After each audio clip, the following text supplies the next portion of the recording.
morning. I was afraid that you weren't going to come. Why? Would have been nice if you'd chosen a little less public place. I guess since you're afraid to see me in private now... David, please, don't.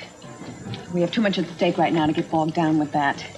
Drink your coffee. I want to talk about the possibility of you testifying. You made up your mind? I told you that I would keep reviewing our options, and according to how the case was going.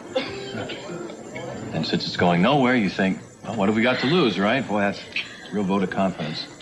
I thought you wanted to testify. I do. I just think I should have done it before now. Like instead of Lionel Lockridge, for example. Look, the strategy with Lionel obviously didn't pay off as I hoped, but that shouldn't make any difference to whether you decide to testify or not. If you... If? I'm not sure that it's the right thing to do yet. Well, I am. And I'll tell you something else. I'm gonna do it, whether you cooperate with me or not. All right, well, I suggest that we talk about the questions that I'm going to ask and the answers that you might give before we make that decision. Why? So I can say just the right words to get the jury's sympathy? So Mason won't find a weapon to bludgeon you with when he gets his chance to cross-examine you. David, the choice of words is important. Something inadvertent or seemingly innocuous. To your mind, a clever prosecutor can twist that around in ways that you've never even imagined. Well, I am very tired of living in fear of clever prosecutors and judges and the whole judicial system. When I get up there, I'm not going to hedge or hold back or go through my paces like some trained dog. I'm going to tell the truth. The simple, unadorned, not too flattering truth. Because the fact is, that's all we've got.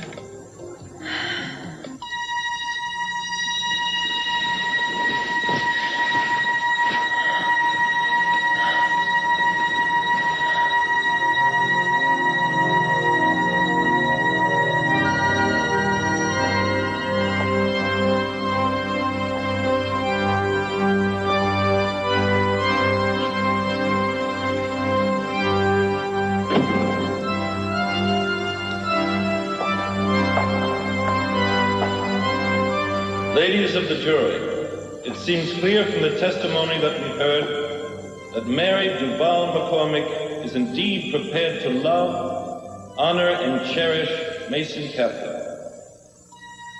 Objection, Your Honor. We still haven't heard all the facts. There's the matter of the child. Child? What child? Mrs. McCormick, are you carrying a child? It's mine, Your Honor. Mary? Is this true? You'd better answer the question, Mrs. McCormick. I can't. I'm sorry, I can't. I don't know whose child it is. Then I see no recourse but to follow the wisdom of Solomon. The child will be divided equally between the two possible fathers.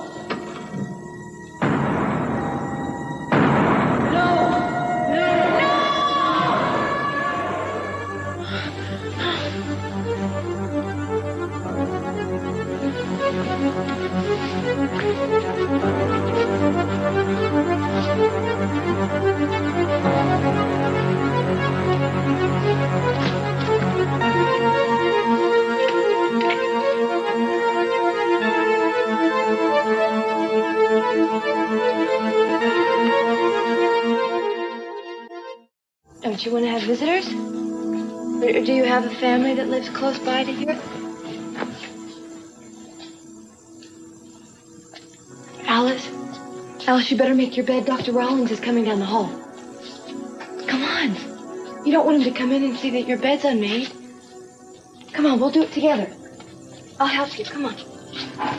You don't want to get a demerit, Alice, do you? Oh, it's okay. I'll do it. It's okay. I want us to be friends. I need a friend.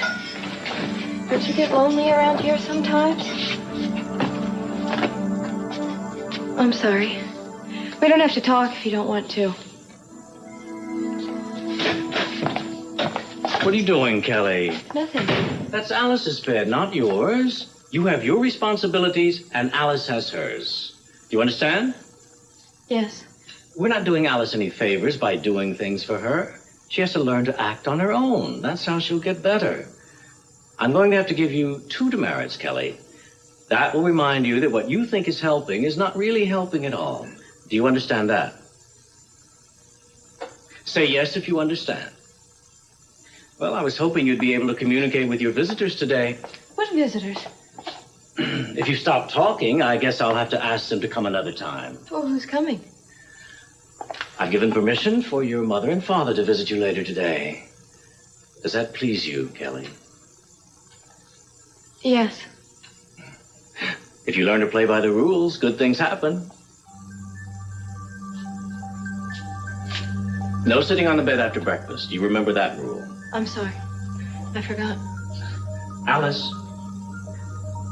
What you need to do, Kelly, is show Alice your good example. That's how you can help her and help yourself. I'll see you both later. Have a good morning. You have a good morning, too, Doctor.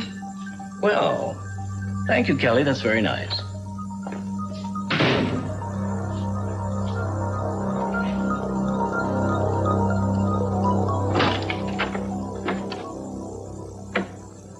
You're looking for Mary. She's not here. Actually, I'm not here to bother her. All I want to do is say goodbye. Look, Sophia, can't you just tell me where she is? Mark, I think you better go. Sophia, I don't know what she told you, but there is another side to this story. I still love her very much.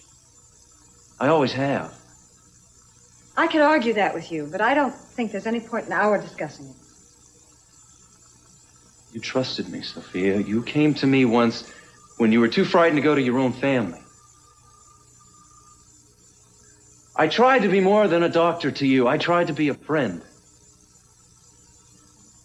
And I've appreciated everything you've done, Mark. And I want to just leave it at that, all right?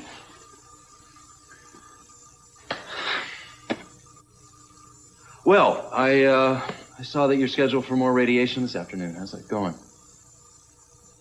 You sure you don't want to give me any messages from Mary? Thanks. I'll try and find her myself.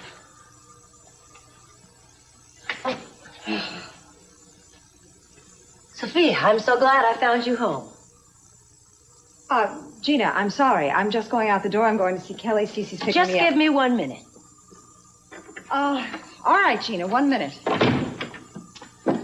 I have a surefire product that everybody wants, that I have the talent to be a prime supplier of. All I need is a little help with the materials and the packaging. Wait a minute, Gina. Are you asking me for money? Just let me finish. I'm offering you a full partnership. To set you up in business? This is the best offer you're ever going to get. I can promise you that. Gina, even if I ever trusted you to make a go with something like this, what in the world would you imagine that I'd ever help you with it? Because, Sophia, you and I are one and the same. I beg your pardon. The Capitals kicked us both out on our ear. They probably think the only thing we're capable of is sitting around feeling sorry for ourselves. Well, this is our big chance to show them how we can make it on our own without any of their help. Right. Gina, are you comparing you to me? Well, I'm pretty tired of being a victim, aren't you? Well, then I suggest you find yourself another wealthy, lonely man and take advantage of him at work before. You should know, honey. You found yourself a rich Italian count. You're still living off what he left you. You're still being kept. Well, pardon me for thinking you might want something more out of life. My life is just fine. Exactly. So why should you be open-minded enough to give somebody else a decent chance? Gina, I have to go now. Cece's waiting. Oh, well, then run along. You wouldn't want to keep Cece waiting now, would you? I mean, after all, maybe someday he'll wake up in a good mood and tell you all's forgiven. That's what you're waiting for, isn't it, Sophia? Well, take a good look around you. Look at me. Look at Mason. Look at Lionel Lockridge. Aren't we proof enough that C.C. Capital does not forgive?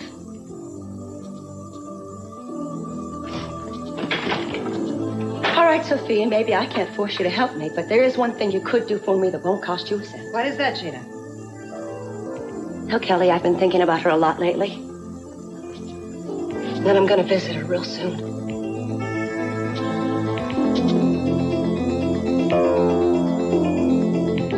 remember when you begged me to help you, and I didn't want to take your case because I didn't think I could handle it, but you made me believe that you couldn't get through it without me. And so I went along with it. I alienated my friends and my family. My sister will probably never speak to me again, but I was willing to do that for you. And now that we're down to the wire, you're going to tell me that my help isn't any good anymore, that you're going to make all the decisions all by yourself? I have to testify. What else do we have? I hope to prove that Sheila was lying. You hope to? Do you really think you can do that? If she was lying, I can get her to admit it. If she was... What, are you going to ask me again? No, because it doesn't matter. To you or the jury? I can't speak for the jury. Well, then to you. If you did have an affair with Sheila, it wouldn't change how I feel about you at all. Not now. I'll see you in court.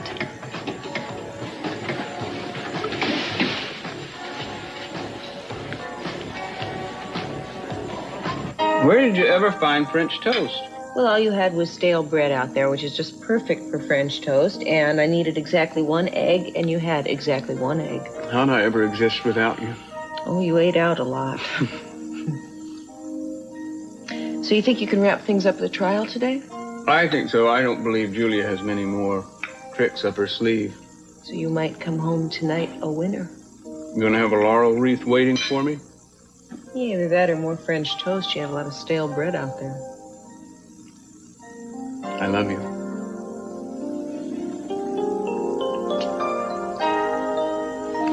You know, this is the closest to domestic bliss I've ever known. Breakfast in bed with a radiantly beautiful woman. All we need is a couple of rowdy kids smearing their fingers in the syrup and we'd be all set. Mary? Did I say something? You always say something. That's why you're a great lawyer. Not if I don't get to court on time. I'm not. I better hit the shower. Thank you for breakfast. Thank you for being here. Thank you for loving me.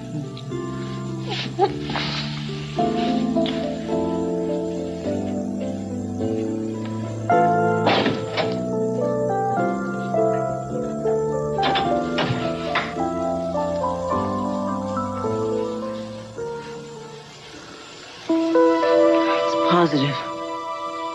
I knew it.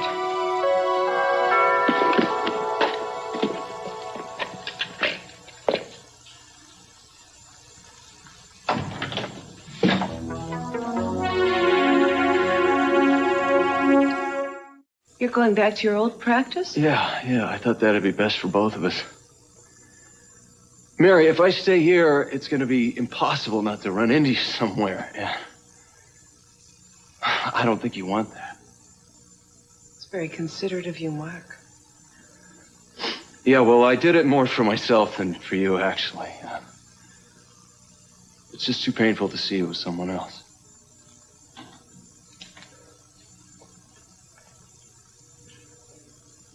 What are you doing here, Mark? Why don't you just relax, Mason? I'm on my way out. I just came to say goodbye. Oh, I'm leaving the country, by the way. You know, Mason, Mary is a very fine and gentle person. Don't drag her down too far.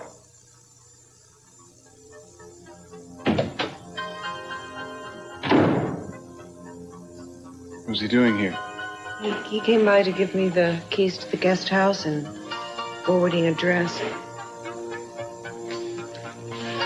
I had no idea he was planning to return to the Caribbean. I don't know about you, but I couldn't be more pleased. No, he made the right choice. For all of us.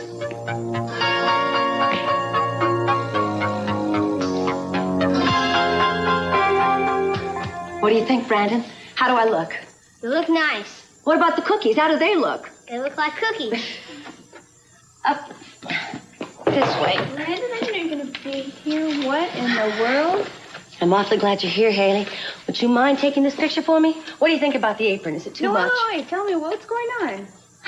Well, you can't start a major cookie company without a little publicity. I'm going to have copies made of this picture and distribute them all over town. I think it's going to be a great gimmick. Wait a minute. You are going to sell cookies? Is this for real? What does it look like? You think I'm doing this for my health? You think putting on a frilly apron and turning on the oven's going to make you an instant success? I have to start somewhere, Haley. Obviously, I can't do a volume business overnight, but when enough people taste my cookies, I know someone's going to want to invest, and then I'll be on my way. Isn't that right, Brandon? He's been helping me bake cookies all day. The last batch turned out terrific. Taste one. No, thanks. Just tell me how you got the money for all the ingredients. Well, the butter was kind of expensive, but the flour hardly cost anything. And besides, I know some smart person is going to come along and help me out. I have some money in my piggy bank. Would that help? Oh, Brandon, that's really sweet, but I think your mom is going to need more money than your penny. Well, Brandon, how much money is it? I don't know. Should I go get my bank? No. Yes. No. No? All right. All right. Look, I think you've helped me out enough, sweetheart. We sure did have fun baking cookies, though, didn't we? So what are you going to do, stand on the street corner and sell them? If I have to. I'm going to work at this for 24 hours a day, Haley. If I'm not baking cookies, I'm going to be on the phone looking for potential investors or out doing some kind of promotion. I've even written my own jingle. What's a jingle? Well, it's a song that's going to help me sell these cookies. You want to hear it? Mommies and daddies, cops and crookies, all of Mrs. Capwell's chocolate chip cookies. What do you think? Well, that's great. Well, apparently Haley doesn't think so. What's the matter, Haley? Nothing. Can't stop laughing, huh? Why not? Oh, it's cops and crookies. Hey, you try to think of something that rhymes with cookies. It's no piece of cake. Of course it's not a piece of cake. It's a chocolate chip cookie. Is that Rosa? I guess she's looking for me. Brandon, I think maybe you better go home. Don't you tell Rosa that I'm here, okay? Okay. Thanks a lot for helping me bake the cookies. All right. But where's my book? Remember I brought a picture book? Oh, yeah, wait. It's right here. Brandon! Here you go. You better get going. Bye, sweetheart. That's it. What? Bookies!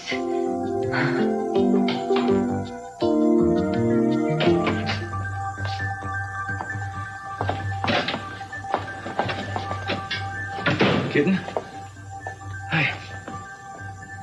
Hi, darling. Oh, I'm so glad to see you. Oh, baby. I missed you. Can't tell you how much. Kelly? Kelly, do you recognize us? Do you know who I am? Yes. Is something wrong, honey? Maybe she's angry. Is that it, baby? Are you angry with us? Why didn't you come sooner? We wanted to, Kelly. We wanted to be here a lot sooner. All the others, they have visitors come every day. And not me, nobody. Only Eden. Eden came. Eden was the only one that came. Wait a minute. Your mother's right. We did try. We asked many times to come, but the doctor said we should wait. He said you would get well a lot faster if we'd let you be by yourself. I don't want to be by myself. All right, baby, we're going to talk to the doctors, and we're going to tell them we want to come more often, all right?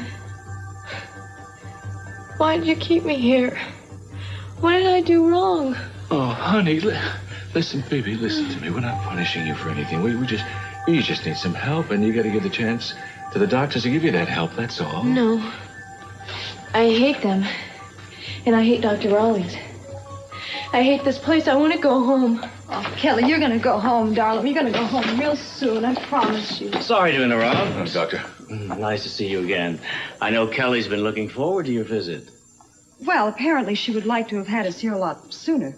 Well, I know she's glad to have you here today.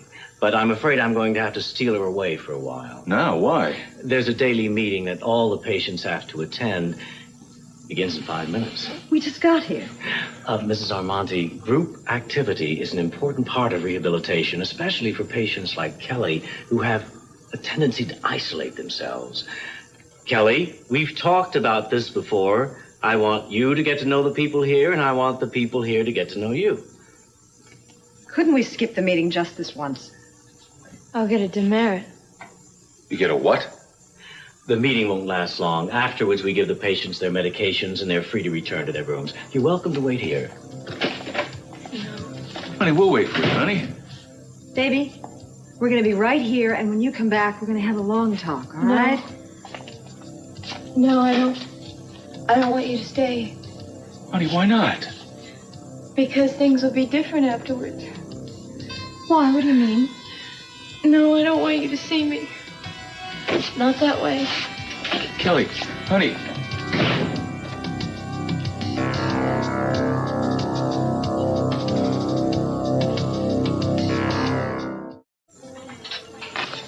Tomato soup. Tomato soup? You have your pick of the whole menu and you want tomato soup? I'm not very hungry.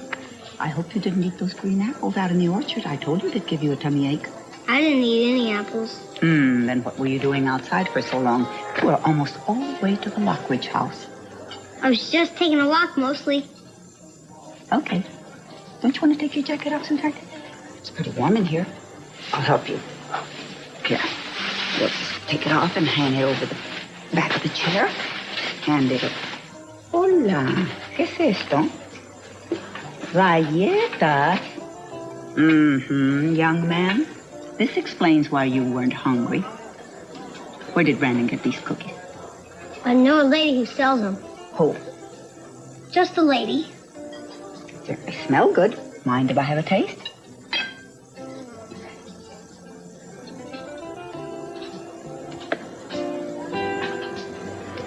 You may not believe this, but I've learned a few lessons. I always tried to get other people to take care of me and help me out. I finally realized that I have to help myself out. But one of the reasons I'm doing this is for you, too. For me? That's right. Because of the way you believed in me even when I didn't deserve it. And I realized how much I disappointed you at the end. If I could make you proud of me again, even just a little bit. Gina, I told you things are always going to be different with us now. Maybe so, but I'm not going to stop trying. When you lost respect for me, Haley, I lost respect for myself, too. That is, if I ever had any. I'm trying to be a better person. Don't you think that's possible? I don't know. Haley, if I can make a go of this business, I can get a little of my own dignity back. Maybe it's all a dream. I'm not sure. Maybe what you said is true, that I won't be able to continue with this without some backing. I thought I had a backer today, but the whole deal fell through. That's too bad. All I really need is a couple of $1,000. I mean, just $2,000 or $3,000 would get me through my first month, and by then I'd have a steady stream of customers. Can't wait to hear what's coming next. I wouldn't even dare ask you if I didn't really believe in this idea. Ask me what? The money your father... Stop it. Stop there. No, you have to have at least $3,000 left. And it's all for in case of emergency, Gina. Haley, you know what I was thinking today?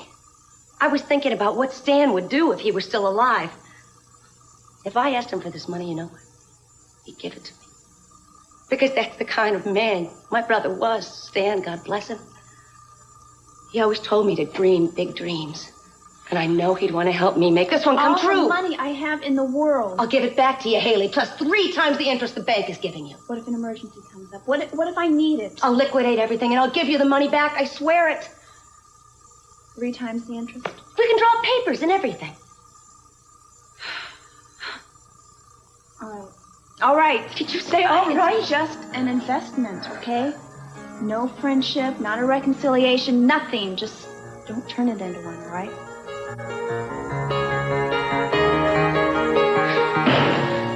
Too bad we can get her out of here today. I know.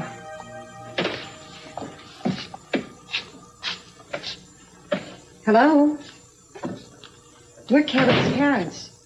You must be Alice.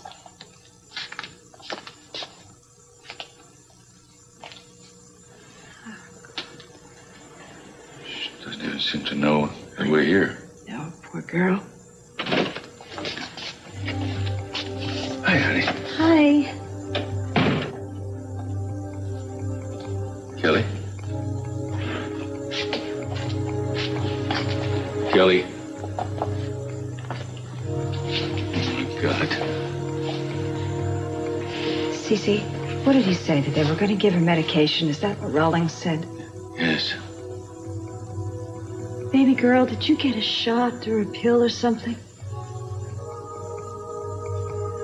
Honey? Is that what's wrong with you? Is that what you didn't want us to see?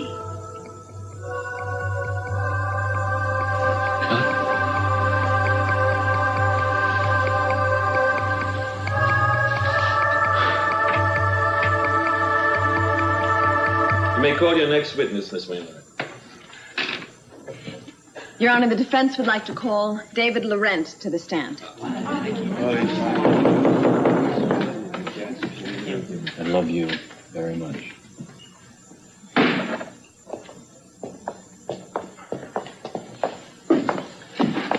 Raise your right hand and please state your name. David Laurent. Do you solemnly swear to tell the truth, the whole truth, and nothing but the truth, so help you God? I do. You may be seated.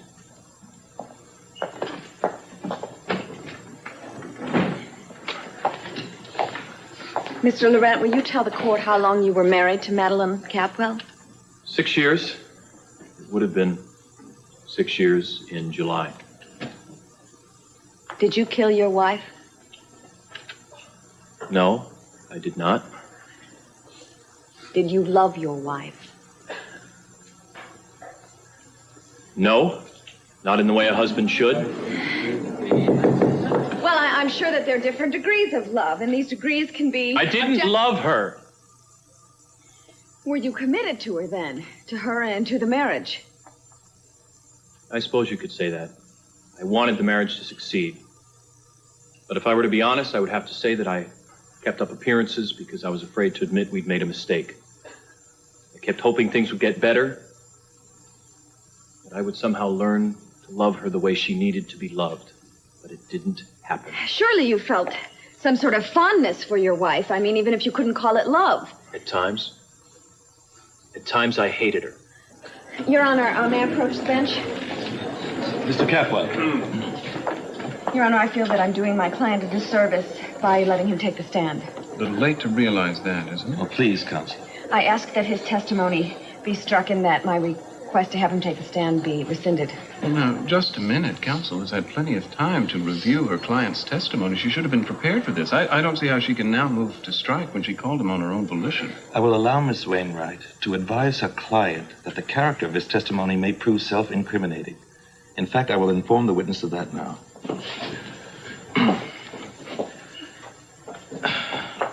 Mr. Laurent, it may seem appropriate for you to consider that the statements you've made may work against you. You would be right to answer the questions without volunteering added information. Your Honor, I'm telling the truth. That's what we're here for. As far as I'm concerned, there's only one way to do that. Your Honor, I am not going to ask the witness any more questions, and I ask the court to please excuse this witness. Your Honor, if my defense attorney does not wish to continue questioning, I would like to be allowed to address the court myself. Mr. Laurent, do you want a recess to discuss your continuing testimony with your attorney? No, Your Honor, thank you. For heaven's sake. Mr. Laurent, it's usually not good policy to go against the advice of your counsel. Miss Wainwright wants you to know that the Constitution states that you cannot be forced to testify against yourself. Your Honor, no one is forcing me to do anything. I only wish to tell the truth in my own words. Any objections, Mr. Capwell? Not at all, Your Honor. Very well. Then I will grant the defendant his request to testify.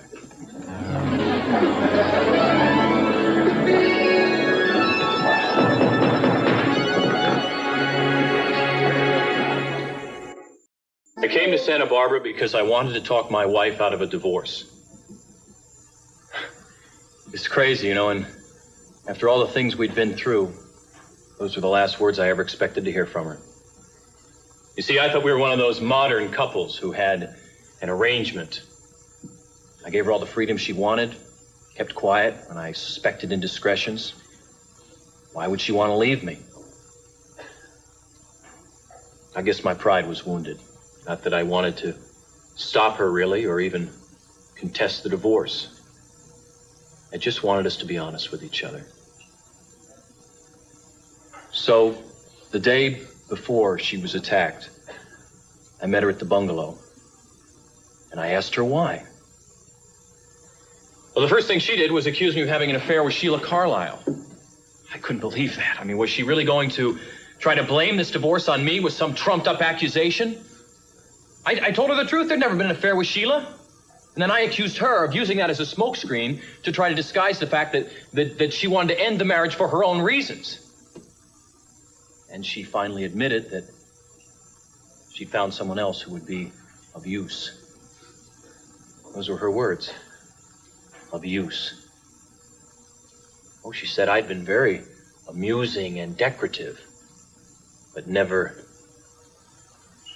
of any use to her.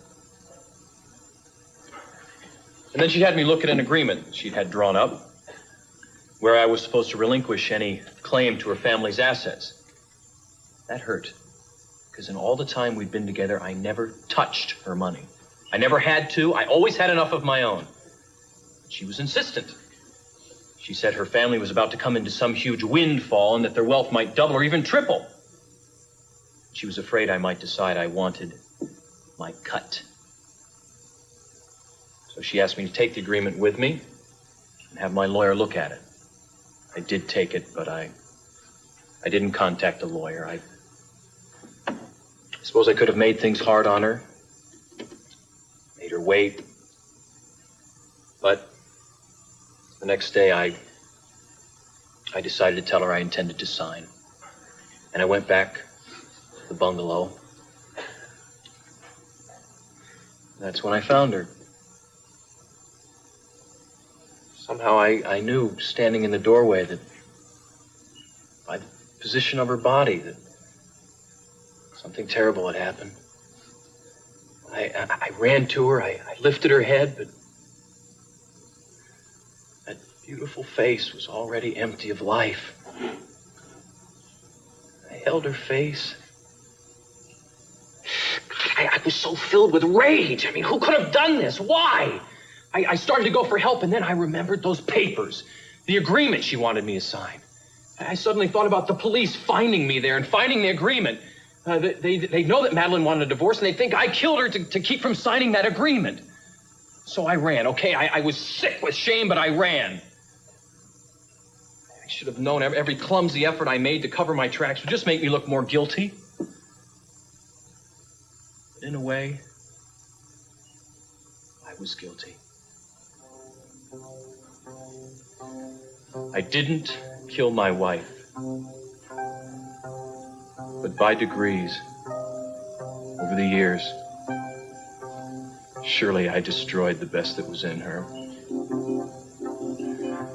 By not being able to love her the way she needed to be loved, I turned her into someone brittle and disappointed. How do you make up for breaking the spirit of another human being?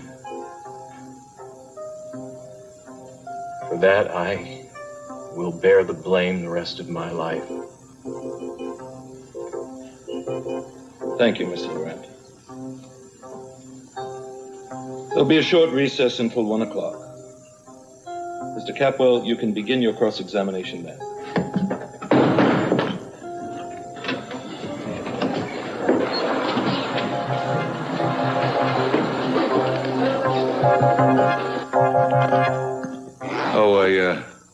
I saw Mark earlier. He was looking for you. I didn't realize he was leaving the guest house. Yes, the separation is permanent. I'm sorry about that. Hey, it's for the best, really. Does that mean you are coming back to live at the guest house? I wasn't sure you'd want me to. Oh, come on.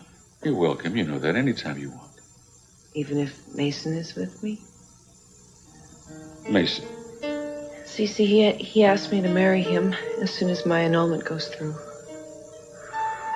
And you accepted? I'm in love with him. And it would mean a lot to me if you would try to be happy for us. Oh, Mary, you couldn't possibly be aware of what occurred a long time ago if you would and did. Cece, I know as much as I need to know about Mason. I know what's going on in his heart. in spite of what shows on the surface. And I believe that in spite of everything, you love him too. I hope he knows how lucky he is. He's made me feel cherished. Nobody ever made me feel like that before. Well, he's got a lot more sense than I thought. And if he is bringing you into the family, I finally have something to thank him for.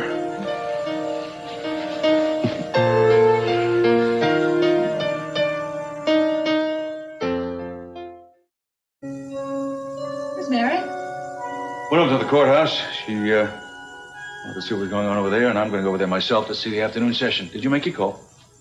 Yes, I did. It was just a checkup that had slipped my mind. Thank you again for taking me to see Kelly. I wish it had been more hopeful. She couldn't even say goodbye to us. She's not even my baby. I don't even know who she is. It's like... There's absolutely no reason for her to take all that medication. She's not violent, for heaven's sakes. Rawlings says she still hasn't adjusted to the dosage. It's supposed to help her stop resisting the memories from the past. Cece, I don't like him and I don't trust him. I'm not sure I do either anymore. Thank you for going with me today. Next time we go visit out, we'll do it together again, huh? Maybe, if it works out. Yeah, maybe. I'm not much good at going over there by myself. I mean, you see things sometimes I don't. You're good for me. Better be careful, I might start to believe you. I want you to believe me. Cece, it's likely to change.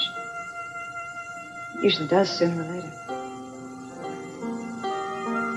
Maybe there are a lot of things that are changing.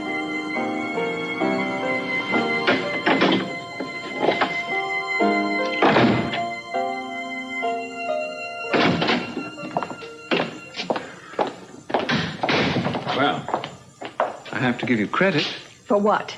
That impassioned plea. David, please, don't do it. Set things up perfectly so I wouldn't object. I didn't do it for that. I thought he'd self-destruct up there. I had no idea he would be so eloquent in his own defense. Eloquent isn't innocent. Think what you like, Mason, but the jury's on his side.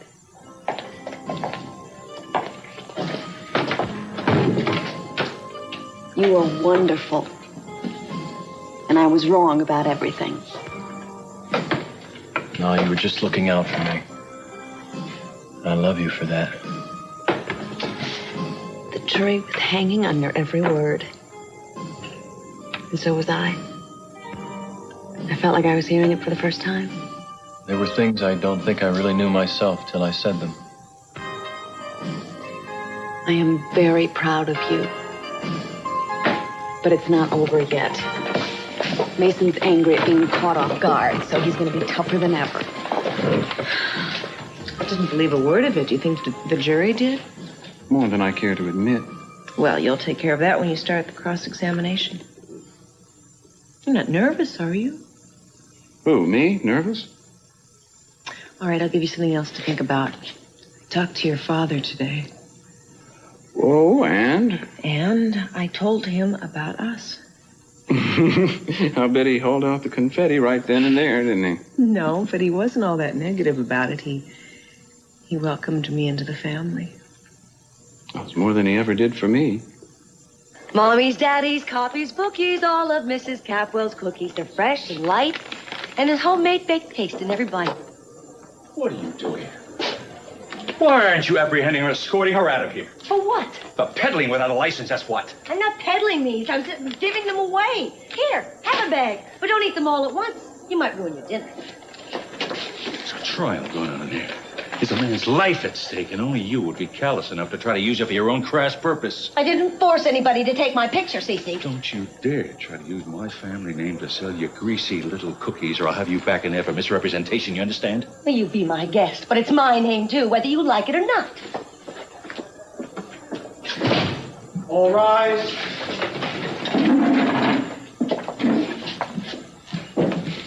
I thought you were leaving town today. Well, I changed my mind. I wouldn't want Mason to think he was running me out of town.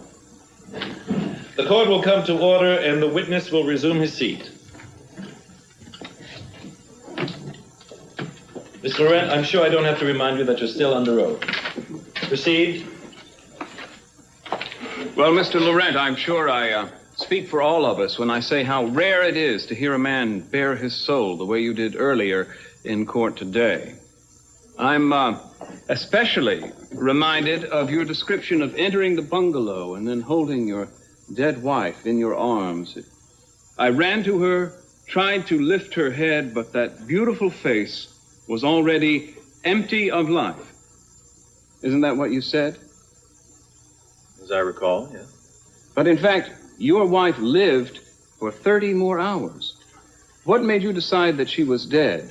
That she was empty of life, as you so poetically put it? Like I said before, by the position of her body, the way she looked. You didn't feel for a pulse?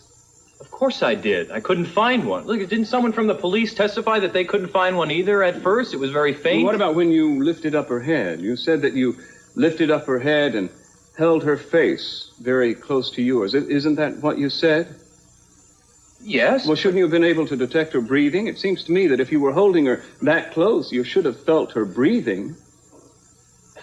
You know, it seems to me, Mr. Laurent, that by your own admission, if you aren't guilty of murder, at the very least, you're guilty of negligent manslaughter. I thought I was already too late. I thought she was dead. You felt her breathing and you left her there to die. Objection! Objection, Your Honor!